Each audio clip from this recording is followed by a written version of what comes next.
महाराज जी, अगर किसी ने अपने जीवन काल में हमेशा अच्छे कर्म किए हों किंतु किसी कारणवश अंतिम समय में उससे कोई बुरा कर्म बन गया हो, बुरा प्रारब्ध कारण, तो क्या उसके सारे अच्छे कर्म व्यर्थ चले जाएं? नहीं नहीं, लेकिन बुरे का भी उसको दंड मिलेगा। जैसे महाराज नृग जीवन भर दान पुण्य करते रहे। एक ब्राह्मण के जो दान नहीं लेता था, उसकी गाय भूल से गौशाला में आ गई और उन्होंने अन्य ब्राह्मण को दान कर दिया। जब वो दान लेकर जा रहा था तो जिस ब्राह्मण की गाय खो गई तो उसने कहा गाय मेरी। तो उनका गाय मेरी क्योंकि महाराज नृग ने दिया है। बोले अभी चलो। फिर महाराज नृग ने चोरी की तो महाराज नृग के पास गए तो जिसने दान लिया था उसने कहा आपने गाय में दान दी? तो उनका हाँ। तो उनका फिर मेरी गाय है और मैं कभी किसी से दान लेता नहीं, आपने मेरी गाय दान कैसे कर दी? अब वो उन्होंने कहा कि ये मुझे कैसे पता चलेगा, मेरी गौशाला में आ गई होगी तो मैंने दान कर, तुम्हें 10,000 गाय देते हैं, तुम ये गाय छोड़ दो। तो जिसकी गाय थी उसने कहा मैं कभी दान नहीं लेता इसलिए मैं अपनी गाय लूंगा। और वो हठी ब्राह्मण जिसने दान लिया था उसने कहा मैं यही गाय लूंगा, 10,000 नहीं लूंगा। महाराज नृग चक्कर में फंस गए और उस अपराध का, जबकि कोई उनका खास अपराध नहीं है, उस अपराध का दंड ये मिला कि द्वारिका के कुएं में गिरगिट बन करके महाराज, और इतने बड़े पुण्यात्मा थे।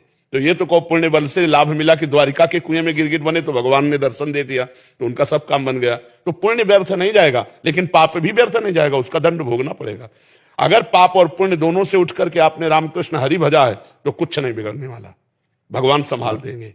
जन अवगुण प्रभु मान न काऊ, दीन बंधु अति मृदुल स्वभाव, राहत न प्रभु चित चूक किए की।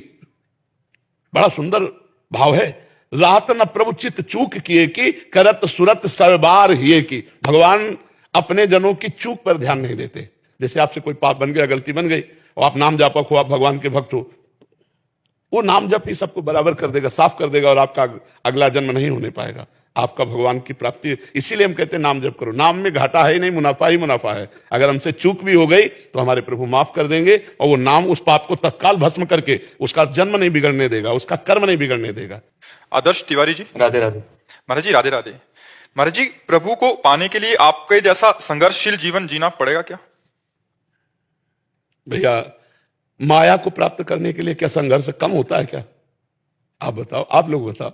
रुपया प्राप्त करने के लिए, यहां का पद प्राप्त करने के लिए, भोजन करने के लिए या कुछ भी करने के लिए कुछ करना होता है ना। संघर्ष, एक किसान आदमी कितनी मेहनत करता है तब अन्न पैदा कर पाता है।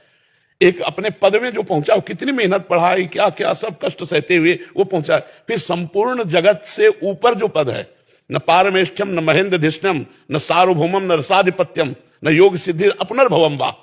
जहां न ब्रह्मा का पद, न देवराज इंद्र का पद, न सार्वभौम सम्राट का पद, न योग की सिद्धियां, न मोक्ष सुख, वो भी सब एक तरफ हो जाता है। ऐसे भगवत प्रेम पद, परम पद को जो प्राप्त करना चाहता है उसको कितना संघर्ष करना पड़ेगा। संघर्ष का तात्पर्य है अविद्या, असत का त्याग। ये शरीर भी अविद्या ग्रसित है, ये मैं नहीं हूं, ये पांच भौतिक शरीर हूं। मैं सच्चिदानंद भगवान का स्वरूप हूं, मैं भगवान का अंश हूं। तो अब हमको इसके द्वारा जो आकर्षण है, नाना प्रकार के भोग विलासताएं, नाना प्रकार की मान अपमान, नाना प्रकार का आकर्षण, इसी को त्यागना तो संघर्ष है। अगर इसको त्यागा नहीं तो फिर कैसे? आप सोचो, एक आर्मी में जाने वाला आदमी कितना संघर्ष करता है, कितनी दौड़ भाग, ऊंचाई, फिर इतनी ट्रेनिंग, फिर ऐसा ऐसा, तब जाकर के एक आर्मी का जवान बनता। कमांडो को उससे ज्यादा उसको प्रवीण होना पड़ेगा, अंगरक्षक को उससे ज्यादा प्रवीण होना पड़ेगा। तो अब भगवान का पार्षद बनना है, समझो, भगवान का उसे पार्षद बनना है तो उसको कितना संघर्ष झेलना पड़ेगा। वही पद है, जिस पद में जाना उस पद के अनुसार संघर्ष। अगर फेल हो गए तो उस पद को तो नहीं प्राप्त कर सकते, लेकिन आप कोई गिरे हुए आदमी भी नहीं हो, भगवान के लिए चले हो और गिर गए हो तो आप कोई साधारण नहीं हो।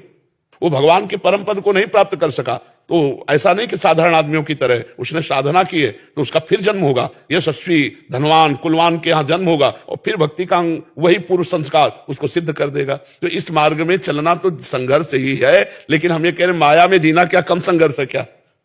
कोई भी वस्तु प्राप्त करनी तो क्या संघर्ष नहीं करना पड़ता क्या?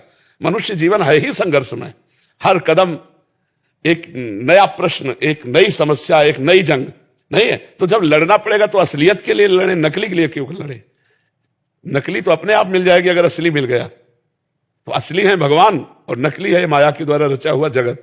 उमा कहूं में अनुभव अपना, सत हरिभजन जगत सब सपना। यह स्वाप्निक जगत है, असलियत में भगवान को प्राप्त कर ले तो संघर्ष तो करना ही पड़ेगा। लेकिन महाराज जी, प्रारब्ध से डर लगता है कि प्रारब्ध मेरा कैसा होगा। प्रारब्ध जैसा होगा वैसा आ जाएगा, उससे क्या डर? हमारे किए हुए कर्म ही तो हैं। पता नहीं किडनी फेल होगी, लिवर फेल होगा,